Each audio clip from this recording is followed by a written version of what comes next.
All right, we should be live. Let me just make sure real quick. Yes, we are live. Um, Today's stream, I feel like we've talked about this before, but it's such an interesting idea, an interesting concept. I think it's never been more important than ever to talk about these things. It's not, I mean, as Orwell said in his last address, you don't let it happen. Don't let governments trick you into giving up your freedoms. And I think we're in a very precarious time, and I think these things are nevertheless understood. Um, the cave allegory feels like something that a lot of us run into on a daily basis, and it's like, you know, until people start realizing things for themselves, I don't think these things are gonna change. But all we can do is talk about it randomly, right? But yeah, today's video is 1984 versus Brave New World, How Freedom Dies. And I would say it's a mix of both. It's a mix of both elements of 1984. Think about like Palantir, which is so ironic, or you know, the use of social media and how that curtails people into not even understanding that they're not thinking for themselves. What's up, Just One Human? You're finally here. Dude, I swear, the other day, like I saw something that was straight off your feed. It was a bunch of like K-pop stars, and they were all like reacting to stuff. So it was the weird. I wish I could explain it to you because you would be so happy. But like I just immediately just blocked it. I was like, never show me this again. It made me think of you. I was like, there's something wrong with her. But yeah, we'll get into the video. Of idea Again, we're watching Academy of Ideas. It's a very good channel. We I feel like I've reacted to their videos all week, but like I've liked all of them, so I'm not gonna not. But I feel like everyone kind of talks about the same few ideas, so we might have to switch it up eventually. Or I might be interested in something that this guy doesn't talk about, so we'll is play it by ear. supporting member and access over 85 videos exclusive to members, with more videos added each month. Learn more at academyofIdeas.com/members. Oh, If you want a picture of the future, imagine a boot stamping on a human face forever.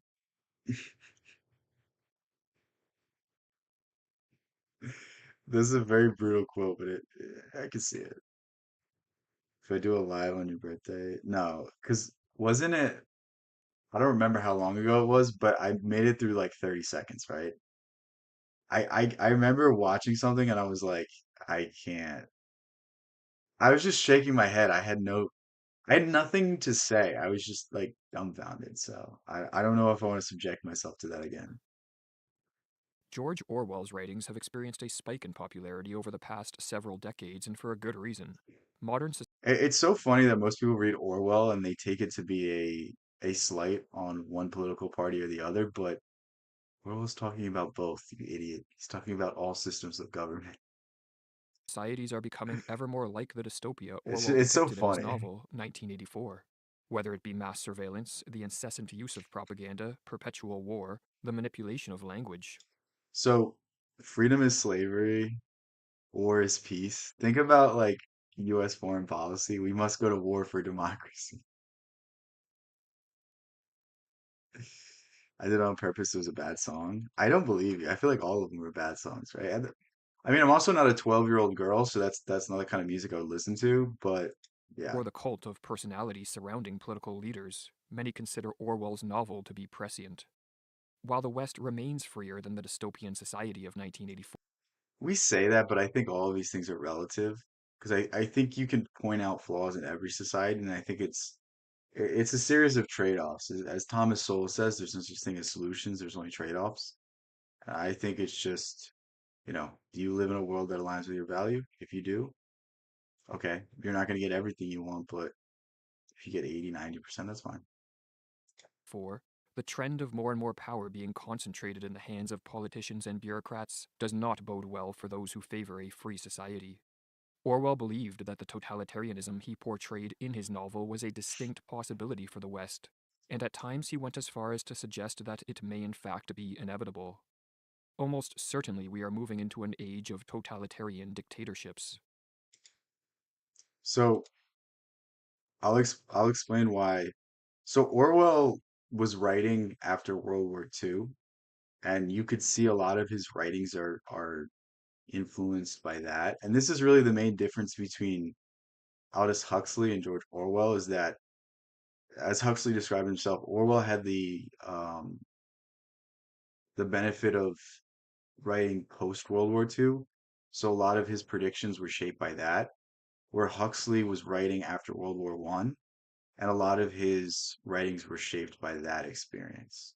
So that's really where the main difference comes from. It's the things that they were observing that way. Certainly, we are moving into an age of totalitarian dictatorships. In this video, we will look at the cause of Orwell's pessimism, focusing on two trends that increase the risk of a I don't think Orwell's like pessimist in a sense. I think he's just I don't know because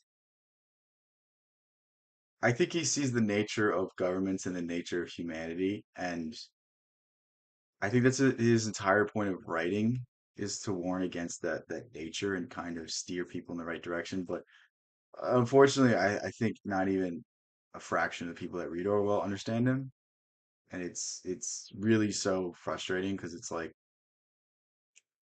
it's the simplest thing ever, but it's just most people can't see beyond their own ego, so they can't understand what someone's trying to tell them. And that's really what this comes from because, a lot of people read Orwell and they go, "Oh, that's what the other side's doing." And it's like, "No, that's what your side's doing too." Okay? And the real problem is that it's left versus right. It's good guys versus bad guys. The truth is, our world is not Tolkien, it's Frank Herbert. It's not there's good guys and bad guys. There's people that need to earn your vote every time, and you should not blindly follow any ideology, any political party, any sort of thing that restricts you and paints you out as if I'm on this side, I must be this. That's not something you should be part of. You should have something earn your vote every time. That's really how we solve these things. We need to get the lobbyists out of government. We need to get the blind allegiances out of people's heads. But that's not what people read when they read Orwell, and it's very unfortunate.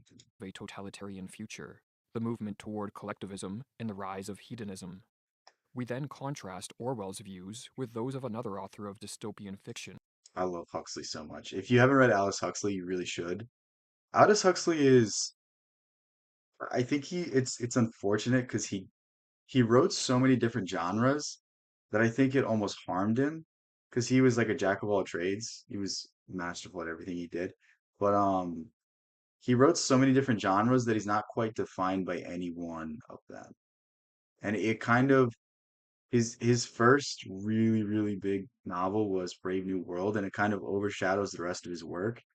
And I think it's the most trivial and the most simplistic of all of his works. And it's unfortunate that's the one he's remembered for, but it is a great work. But if you read anything by Huxley later on into his life, it's hilarious. He was like, I want to become very spiritual, but I don't have that much time left. He was basically blind at this point, and he was like, you know what? I'm gonna take a lot of mescaline, which mescaline is the synthetic form of peyote. And he was like, I'm gonna have a spiritual experience, and that's what this book is about. The Doors of Perception. This is a really interesting book, but it's hilarious. But I think Huxley is just so interesting. Your cat is abusing you. Isn't that like every cat? Aldous Huxley. Collectivism is a doctrine central to several ideologies in which the goals of a certain collective, such as a state, a nation, a socio-economic class, an ethnic group, or a society, are given precedence over the goals of individuals. So this is like the people that say you have to do something for the greater good. You have to sacrifice yourself for the sake of others. I think it's a balancing act between collectivism and individualism. I think you can't really have a functioning society without some sort of collective values, but you can't have a productive or an innovative society without some sort of individuality. And I think the best at articulating this, although she goes a little too strong, is Ayn Rand. Ayn Rand basically, if you've ever read Anthem, it's a story of a collectivist society that puts everything before the individual and destroys them and stagnates them and makes them basically back in the Stone Age. And then you have somebody that breaks free from this programming and they basically reinvent electricity and lights and they don't have to use candles anymore. He's rejected. And I feel like we're coming to a head with this idea right now. I feel like we have been in a collectivist society for I don't know how long because I'm not old enough to trace this back, but at least for the last 10 years, I've really seen it really bad where people are you need to do things because it might hurt this other person's sensibilities. You need to watch the way you speak. You need to, curtail your opinion. Like, you know what I mean? It's like it feels like everything's being corporatized, everything's being sanitized, everything's being homogenized, and human beings are not really being allowed to be themselves. And there's some okay arguments for this. There's some solid arguments, but I think you want to give people the freedom to be themselves because without that we don't have Tesla. Without that we don't have Edison. Without that we don't have Einstein. Like any great achiever was always an outcast, and we need outcasts if we want to innovate and make the world a better place. I don't know why, but I can imagine you being a minion. What? What does it even mean? Socialism, Should I be communism, insulted? nationalism, and fascism are all collectivist ideologies. Orwell believed that a precondition for the rise of totalitarianism was the widespread adoption of a collectivist mentality, and all the totalitarian nations of the 20th century were organized based on some form of So I don't like how people characterize I don't like how people divide left wing and right wing extremism. It's all the same. Okay. Because I cannot for the life of me differentiate fascism and communism. I don't know the difference. There's some semantic difference, but I hate how we think they're completely different because they have the same end result. And that's why I really want people to get past this tribalism because you shouldn't be afraid of one side or the other. You should be afraid of both. You should understand that if we're not all coming together and we're not all coming together in the hope of agreement, then it leads to one or the other. What a fluffy kitty. She crashed out, man. collectivist ideology. In the Soviet Union and China, it was communism. In Germany and in Italy, fascism. Orwell's view of the connection between totalitarianism and collectivism has proved puzzling, as Orwell was a staunch leftist, a critic of capitalism, and a socialist. How could someone who favored socialism, a collectivist ideology, at the same time write a dystopian novel which portrays a collectivist society in such a horrific manner? To understand his position, it must first be realized that Orwell did not consider capitalism to be a viable system, or as he I don't like how it's so weird how like people's whole worldviews are an ism. Oh, I'm a socialist, I'm a capitalist. Like that's not gonna solve the problem. The real problem is that when people have centralized power, they abuse it, and no system is going to ever solve that issue. No system's ever going to solve human nature. And that's just something that like it's so funny how people idealize all of these movements and think that if we just had this kind of system, it would work out perfectly. Like, when has a system ever worked out for the benefit of the people in human history? I can't tell you one. I I I wish I could. I wish I could be that, I guess, having rose-colored glasses, but I don't know. I don't know. It's all trade-offs. It's all I hate to say it, but the lesser of two evils. What's gonna benefit the most amount of people? Almost a utilitarian argument. I don't like making it, but I think that's really the best way to define it. She crashed out, man. I'm not gonna like go through the whole detail because it's not worth it, but explains, it is not certain that socialism is in all ways I don't want to superior talk to bad about anyone, capitalism, but so it is certain that, unlike capitalism, it can solve the problems of production and consumption. Capitalism was such I see I don't get how Orwell. Maybe this is just me being naive, but I don't see how he can make a statement like this and think that anything would change. Because we don't live in a capitalist society in America, it's a socialist society. There's like three companies that control everything. I swear, like three companies own at least 15% of every Fortune 500 company. So really the decision being made by three people. It doesn't matter the distribution. It's like it's really crazy to me how much control and intersection there is between corporations and government. And it's like, what's the difference if it's owned by different people on paper, if it carries out the same interest? So I just like I don't really get these arguments because again, it's all semantics and it's like it really just comes down to can everyday people live their lives without the intervention of people telling them what not to do? And I think if you can say yes to that, then that's okay. But the more you have centralized interests taking it out on people, I think the less good that is as an overall government system. No, there's no point in me telling you what happened because it's just gonna sound like it was just a misunderstanding. It's don't worry about it. She won't be back. It is what it is. If she wants to come back, she'll come back, but I don't think that's gonna happen. It can solve the problems of production and consumption. Capitalism was such an inadequate system in Orwell's mind that, like many other leftists of his day, he believed it was on its deathbed and would soon be replaced by some form of collectivism. He saw this as inevitable. The issue for Orwell was what type of collectivism would take its place. The real question is whether capitalism, now obviously doomed, is to give way to oligarchy, totalitarianism, or to true democracy, democratic socialism. See, you don't really I don't really want to like destroy Orwell like because I know what he's trying to say, but I don't think either of these are I don't see the difference. You know what I mean? Like if you want to know the pitfalls of democracy, just think about the average opinions and think of how easily they're swayed and think about like there's points in time where what's right and what's popular don't align.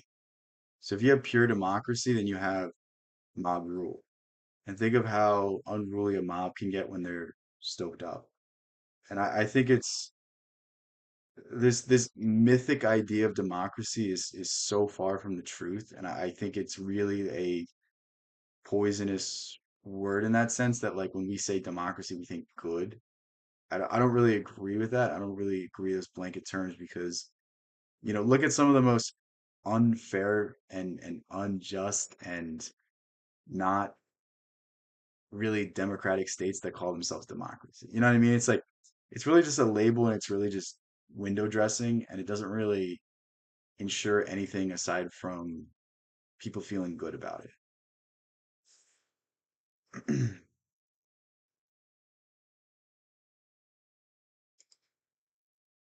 Just explain one thing that happened.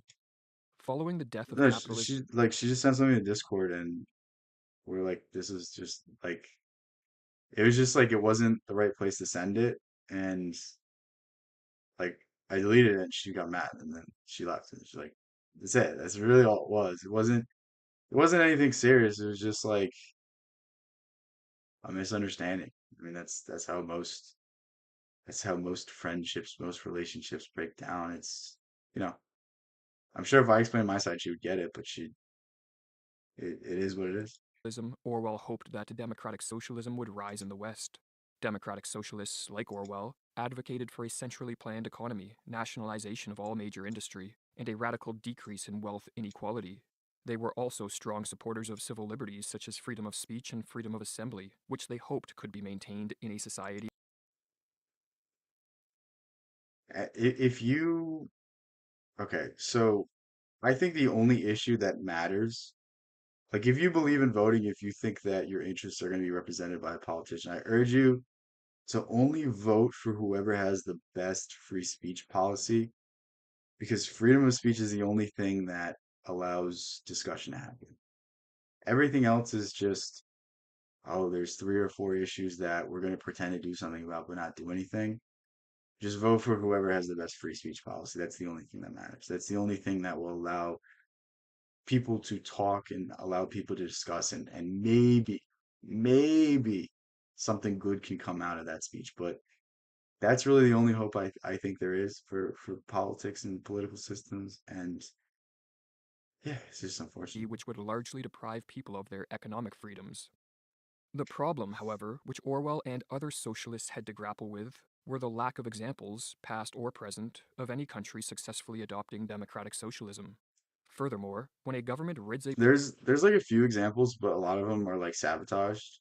Again, I don't think any system is inherently bad. I think it's the way it's carried out and the tendency that it allows people to abuse the power. So I wouldn't say that like because you have like people that like hate communism. Like in essence, it may be able to work, but I don't think it's possible because of human nature. But if you show me a working functional one, I'd be like, that'd be cool. You know what I mean? Communism was based off of Epicurus, and Epicurus is like one of the most interesting philosophers there is because basically he did what Henry David Thoreau did, where he went out and lived in the woods, but instead of just going alone, he brought a bunch of friends with him, and they all kind of sustained each other, and they all kind of just lived off the land, and one guy did one thing and then gave the excess to another, and it was cool. It was like a commune, and eventually got destroyed because any populist movement gets destroyed. But Marx read that and kind of sparked his whole philosophy. No, it was just like weird, and like it was just like what it was just it was like something you send to someone individually, and it's like I don't know why you know what I mean? It just rubbed me the wrong way, and I was like I don't know why you know what I mean? Just a misunderstanding. It is what it is. populace of its economic freedom, the destruction of civil liberties tends to follow. For a centrally planned economy is rife with corruption, waste, and mismanagement. And so, for a government to maintain power as it parasitically saps wealth and resources from a populace, it must limit their ability to speak out in protest. To make matters worse, all the states that had turned to collectivism in the first half of the 20th century, such as Nazi Germany and Soviet Russia, adopted what Orwell called oligarchical collectivism, not democratic socialism. Oligarchical collectivism is a totalitarian system in which an elite few, under the guise of a collectivist ideology, centralize And I think this is what every system ends up turning into, like a feudalism like system.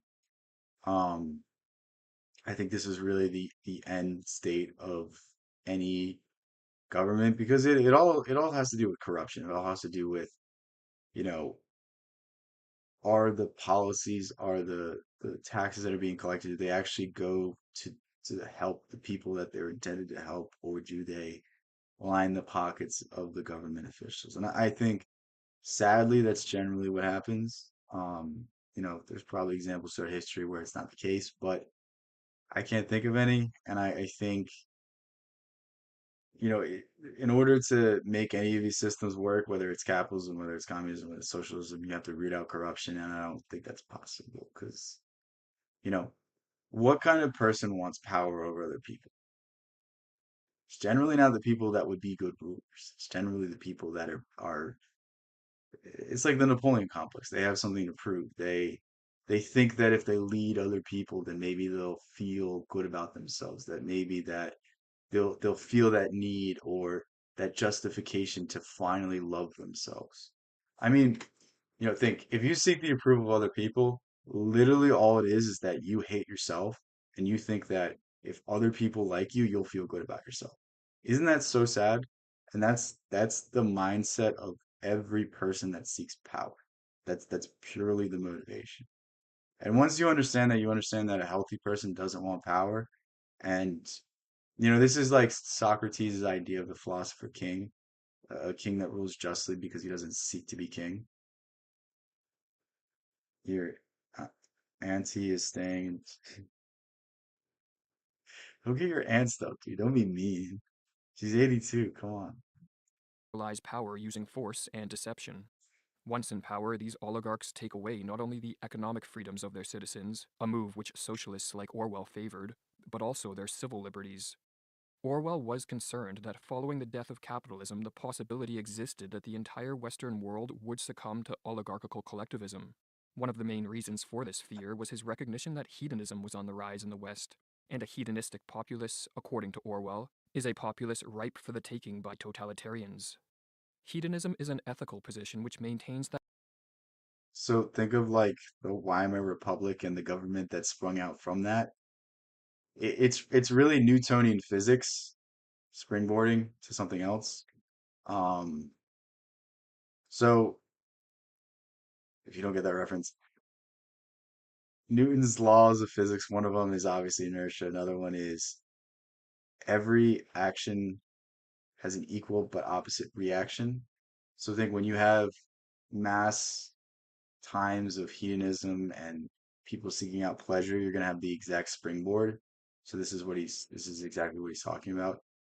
Jung had a very interesting take on this. He said that Hitler was the direct result of the German psyche seeking a archetypal hero to bring them out of the darkness that was brought on from the Treaty of Versailles.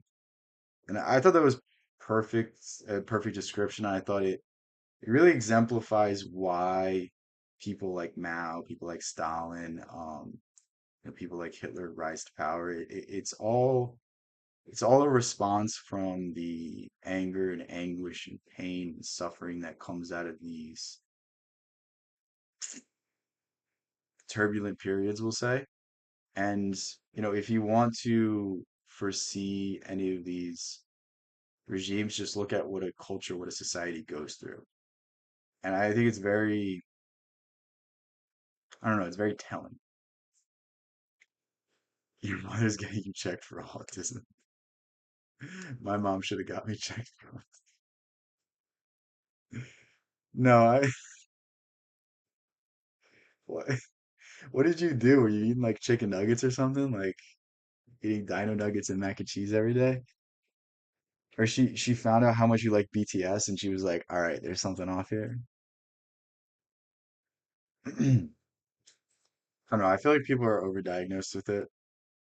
Because I feel like, if if you have like a diagnosed disease, I feel like you're gonna be like it's gonna make you feel less of yourself. Like I probably have ADHD, I probably have ADD or something like that, or like if I went to a doctor, they diagnosed me with something, but like the moment I would get diagnosed with that for the rest of my life, it'd be like, well, that's why I can't pay attention to something. I would use it as a crutch. So I feel like it's not really a good thing. Like, you know, if you have deficiencies, it's fine. It is what it is. Um, it's weird. that life's ultimate goal should be the maximization of pleasure and the minimization of pain and discomfort. In an increasingly urban and consumerist West, Orwell believed that many people were structuring their lives in a hedonistic manner. A hedonistic lifestyle, according to Orwell, weakens people. It makes them feeble and incapable of mounting any resistance against those who desire to rule over a society with force. So think if you're sustained by like root desires, as in like your animalistic nature, are you going to really be thinking deeply about these other things? And it kind of dumbs down the populace. Think of the people that live off of like TikTok or Instagram Reels or YouTube Shorts. Like, I'm not saying it's necessarily bad if you're doing it every once in a while, but like think of the people that are just like mindlessly scrolling and they need Subway Surfers to, watch a 60-second video. Like, is that really someone that can think critically? Is that really somebody that can, you know, observe the world around them and make a proper decision? Or is that somebody that you can give a headline of a news story and completely change their worldview? And that's really what he's talking about. I think Huxley explains this much better through his symbolism and through his allegory, but it is what it is. She saw a Facebook post about it. Yeah, but like that's a Facebook post purely motivated for engagement, and it's like I wouldn't base any life decisions off a Facebook post. You know what I mean? You're not making fun of it. Sure, you weren't making fun of it. No, I mean it's like it is what it is. If you have it, you have it. If you don't, you like. it's not doesn't really change your value as a human being. I think there's like this. It's weird. I think there's like this stigma. Like I don't they don't diagnose it anymore. I don't know why. I don't know what the clinical reason is, but I feel like people used to have Asperger's when they were younger, and like basically it was just like you were really socially awkward. But I don't think like telling someone that's socially awkward that they have a disease that they can't cure that makes it hard for them to socialize is going to help. I think it's really going to further solidify it and make it more difficult. I don't know. I just think it's like I think there's a fine line between like diagnosing someone and like giving them this end all be all and saying you can't do this, you can't do that. I think it's really harmful to do, especially to young kids. I wonder the kind of I don't know if they'll ever do studies on this because it would be like malpractice liability, but I think these are like difficult topics that kind of get brushed over. It really sucks. Or as David Ramsey Steele writes, Orwell thinks that any group which gives itself over to hedonism must ultimately become easy meat for fanatical ideological enemies, which are more self sacrificing, more dedicated, and more remorseless. The real enemy is not the lover of pleasure, but the fanatic who is against She pleasure. thinks goat milk is from the devil. What? Wait, what? She thinks okay. Like maybe okay. I could see like not wanting to drink milk from other animals because that is weird when you think about like if you spend more than 5 seconds asking yourself why do we drink milk from cows? Like even adult cows don't drink cow milk.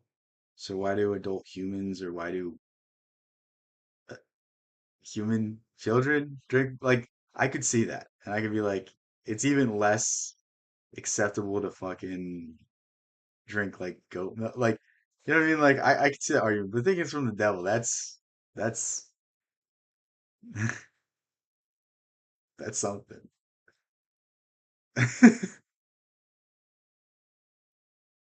That's crazy. And the former is conceived as defenseless in the face of the latter. The West, since Orwell's death in 1950, has become more hedonistic, and most people have been indoctrinated to accept collectivism in one form or another. I don't I don't know if hedonism is the right word because I don't even think it's hedonistic. Like I think that consumerism is much worse than hedonism because I think really like hedonism is kind of I wouldn't say human nature in a sense, but like it's happened forever. And you know the Greeks, the Romans were very hedonistic, and you can make an argument that this is what led to their downfall. But I think it was more the stagnation, and the overexpansion and the you know lack of infrastructure, the plague, all that kind of stuff. Like there's a million factors that led to the downfall of the Greeks and Romans. I think more so the lack of community, the lack of purpose, the lack of centralized care for one another is really the ultimate downfall in a society.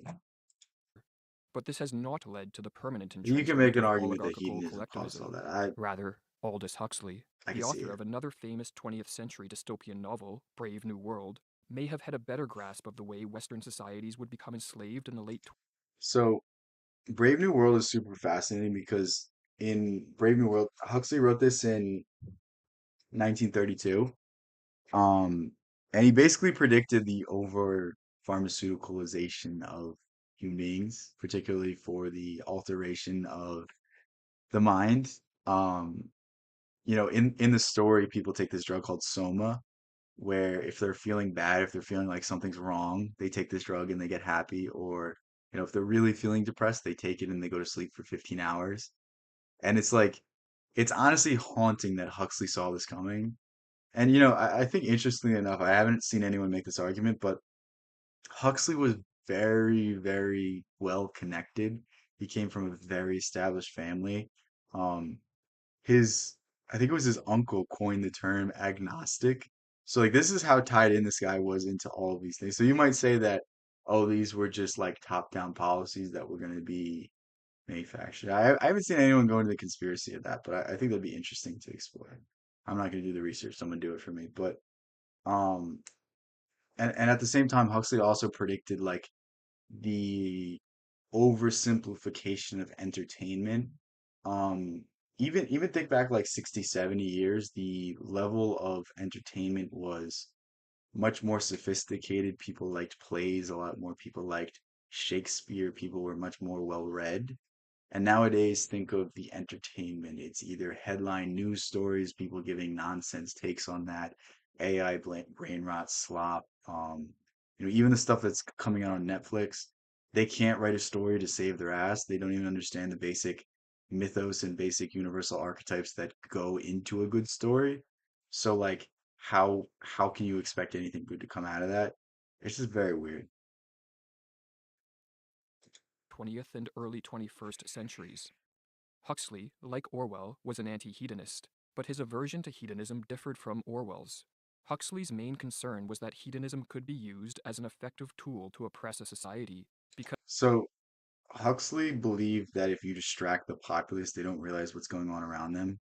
And think of TikTok, think of Instagram, think of all of these like censorship policies that have made it so that if you ever watch a lot of YouTube, you realize that people don't say certain words for the sake of advertisements. If you ever have worked in a corporate office, realize that people self-censor because they're afraid that HR is going to fire them if they say something that is not intended to be offensive, but might hurt someone's very sensitive sensibilities. And that's really the scary element of that. That's really the scary, slow, subversive element of Brave New World.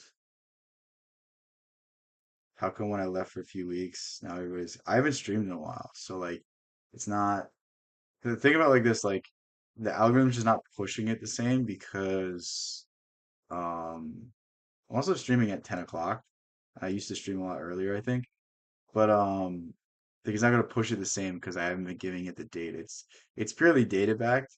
It doesn't know what I look like. It doesn't know what I talk about. Maybe it does some keyword searching, but it's more based off of the consistent data. So if it doesn't have consistent data, it doesn't know what to do. So that's really what it's happening. people will willingly forego freedom so long as their appetite for pleasure and consumption is fulfilled.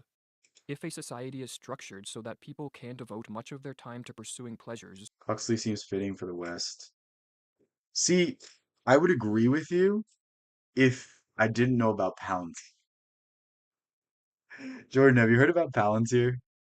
This one's crazy. This is the most Orwellian shit I've ever heard of. So for anyone that doesn't know, Palantir is like it's like a querying system. It's like a very good it's AI machine learning algorithm that can search basically one party rule. Okay, you know the same people fund both sides of the aisle.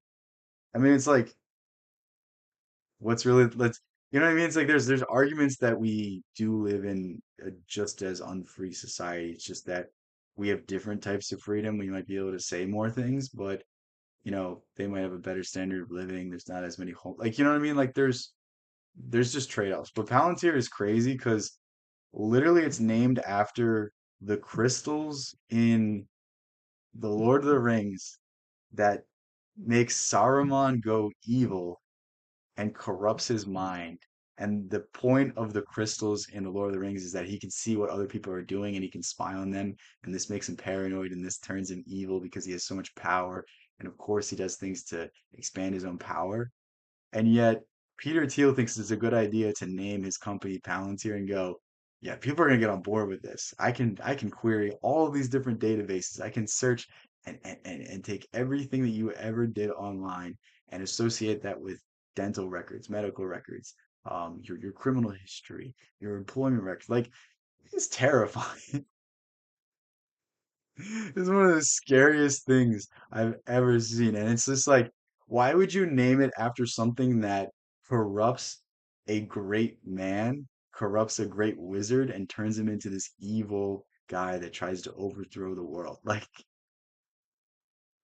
if you're gonna use something and try to do like a Trojan horse, wouldn't you not name it that?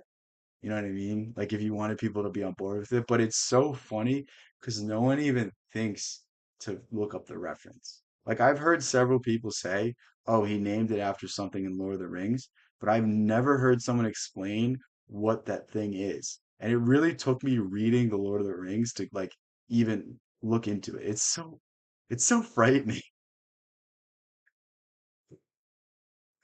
Like it's and it's so funny because this guy's like, I'm a libertarian. Like, you're not a libertarian. Libertarian philosophy, summed up very simply, is the golden rule. Don't do unto others what you wouldn't have do unto you. Okay? So that basically is just common law. So if you injure someone's person or property, then you have charges.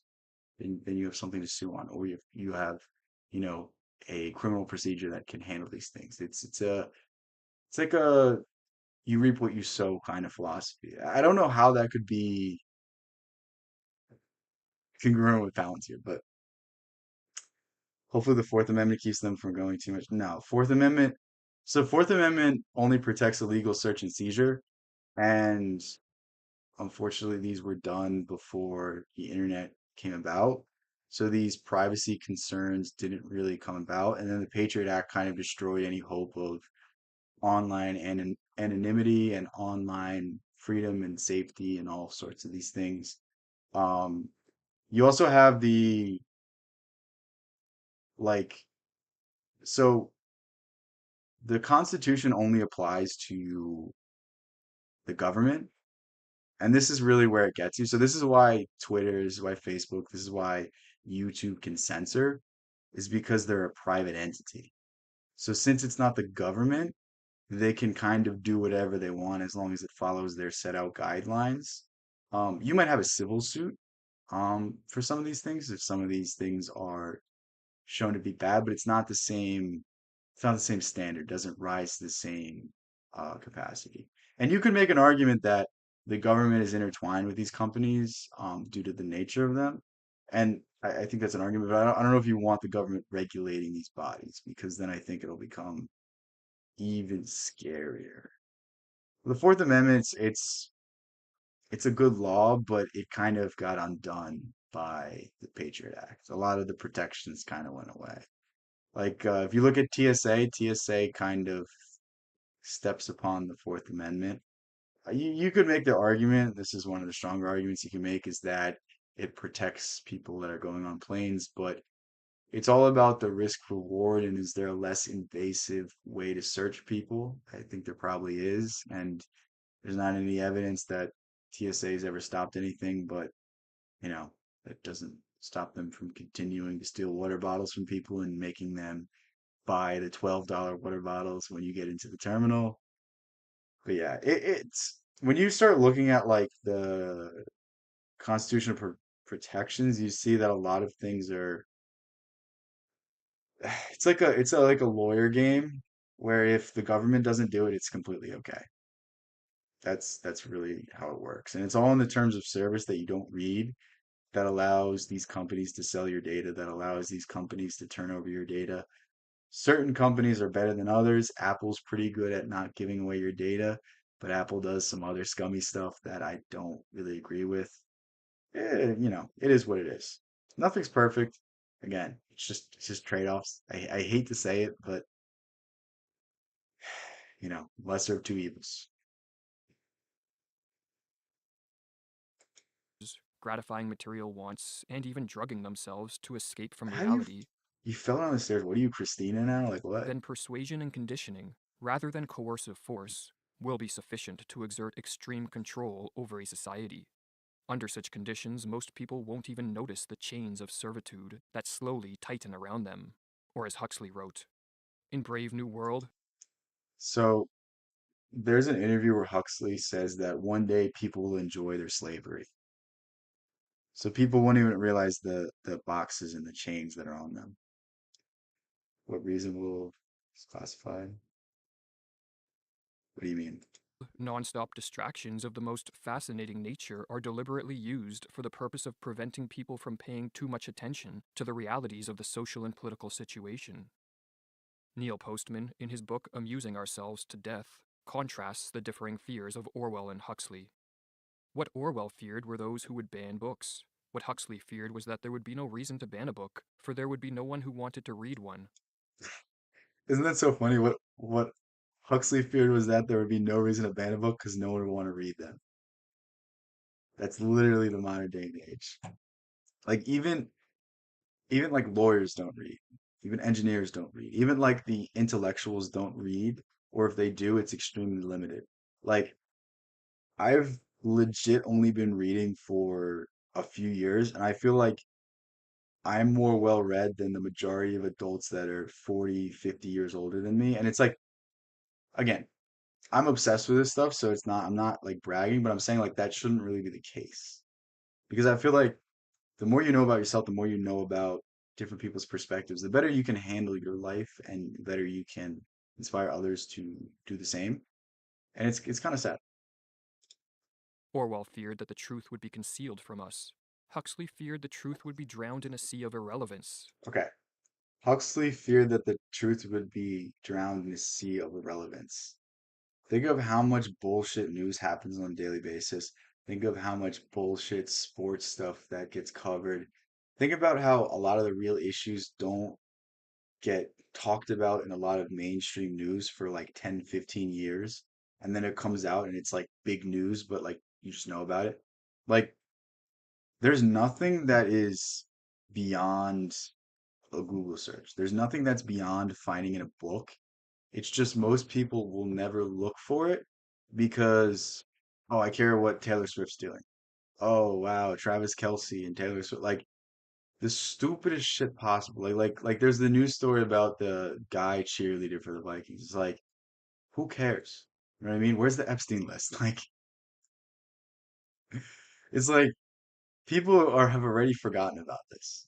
You know what I mean? It's like it's so crazy. Diddy's going to get time served. They didn't get him on any serious charge. Diddy will be out in the next 5 years. Like who? Nobody's even talking about this. I feel like we should be more concerned about these people getting free. Ghislaine Maxwell will probably get immunity. I promise you. She's so well connected. She will walk one day. And it's like I, nobody is even talking about these things. They're worried about, oh, tariffs. It's just like, come on, come on. It's just people don't even know the important information versus the irrelevant information. Orwell feared we would become a captive culture. Huxley feared we would become a trivial culture. In 19 Definitely a trivial culture. Think about reality TV shows, Love Island, sports. You can't watch a TV show or anything, a movie without getting an advertisement for gambling. Like, think of how mindless the activities were pushed to do. And then you should notice that the only thing that you have to change your life is your attention. Huxley wrote a book called Island, and it's really his answer to Brave New World. And there's these birds flying around the island, and they constantly yell, attention, attention, attention, to remind people not to waste their energy, not to waste their time, not to think about things that don't matter.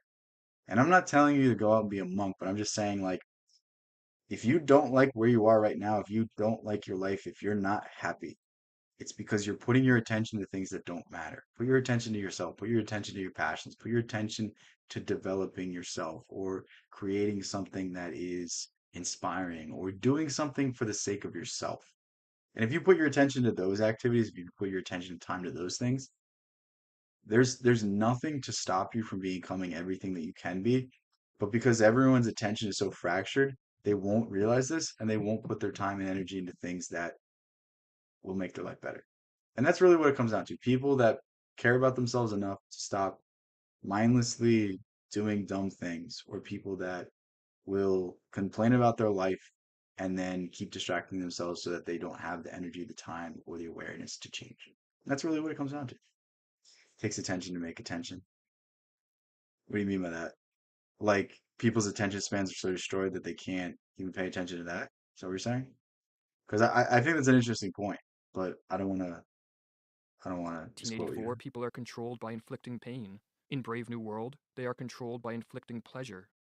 In short, Orwell feared that what we fear It's like the what was it, the Roman Empire emperor? I can't remember which emperor it was, but you know, the barbarians are at the gate, but let's feed them bread and circus so they don't even notice it. Just keep distracting people so that they don't notice what's going on around them, and you can just pull one over on them. Meditation is supposed to make attention, but meditation takes attention. Yeah, okay, I agree with that. Thing is, like, I think people don't even understand what meditation is. Meditation is just awareness. There's different ways to meditate. I do like 10 different kinds of meditation, and they all serve different purposes and benefit me in different moments. And it's like, I don't I don't get why people can't just like, remove themselves from situations that they don't like, or, when they're upset, just take a little bit of time and recenter themselves and refocus. But, it is what it is. It's much easier said than done. Will ruin us. Huxley feared that what we desire will ruin us. The West, it seems, finds itself As Buddha said, all suffering comes from desire. in a situation analogous to what Huxley feared. We live in a society that is drowning in distractions. Most people spend more time staring at screens than interacting with people in the flesh and blood, and popping prescription pills or self medicating with alcohol or illicit drugs has become the normal mode for coping with any form of distress. Most people still believe the West is free, in the overt physical coercion that Orwell thought. It is free, but it's also captured and controlled. Think there's two sides. There's left versus right. There's this versus that. Every discussion, every argument is this or the other thing. And everything exists in nuance. There's no such thing as one solution that's correct. Think there's that saying, there's three sides to every story. There's your side, there's my side, and then there's the truth. That's really how the world operates, but we're sold that there's one or the other. This is something that Noam Chomsky said.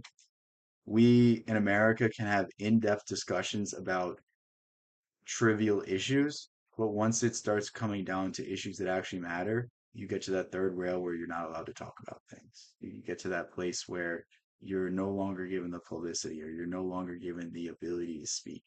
Think about RFK. Regardless of what you think about RFK, RFK starts talking about how there's all these poisons in the food, and they write hit piece after hit piece after hit piece. And it's like, I guarantee you everyone agrees that the food is not of the highest quality, and these corporations are selling us out for the sake of a profit. And the food from 50 years ago was far better quality, and that's why people are so unhealthy. That's why people don't feel good. That's why people have anxiety and all these other issues. And you look around the world, people are not having the same problems because the food's not poison, yet nobody says a thing. And it's like, it's insane to me that this issue that shouldn't be an issue is so controversial. And that's Chomsky's thesis being proven in real time. Thought would be required to enslave a society has so far proven unnecessary. Through endless distractions, diversions, and the easy availability of pleasurable and distracting experiences, many embrace their lack of freedom and worship the society which has made their hedonistic lifestyle possible. The world's stable now, says the controller in Huxley's Brave New World. People are happy, they get what they want, and they never want what they can't get. So think of it like people are so comfortable that they're not willing to recognize the things that they aren't getting that they should get. Like, they might want a nicer house, they might want a nicer car, but it means that they're going to have to do a lot of work. So instead of that, they stay comfortable. They stay eating the pizza, or the junk food, and they don't scrimp and save so that they can have a better. It's that idea. It's Think of human nature's need for survival, to conserve resources, to conserve energy, and then expand that on out to a society. Before dismissing Orwell's fears completely, however, it must be noted that Orwell was familiar with Huxley's position, and he did not deny that the hedonistic society So interestingly enough, this guy didn't talk about it, but Huxley was Orwell's tutor while Orwell was in college. I don't think they had much interaction. I don't think it was like they were friends or anything like that. But I know they knew each other. And after Orwell wrote 1984, Huxley sent him a letter praising him, saying this is a great work, this is a tremendous accomplishment, and this is something that will last for generations. And it was really a nice interaction, but that's the extent of their conversations. But they were very much aware of each other. And Huxley himself said he probably would have written something more like 1984 had he experienced World War II before he wrote Brave New World.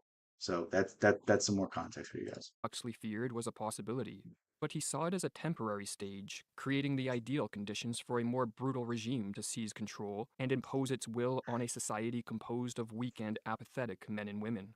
Whether Orwell will be proven correct remains to be seen, but as was revealed in the first few years of this decade, if a societal crisis emerges, most people will accept the more brutal form of totalitarianism that Orwell feared.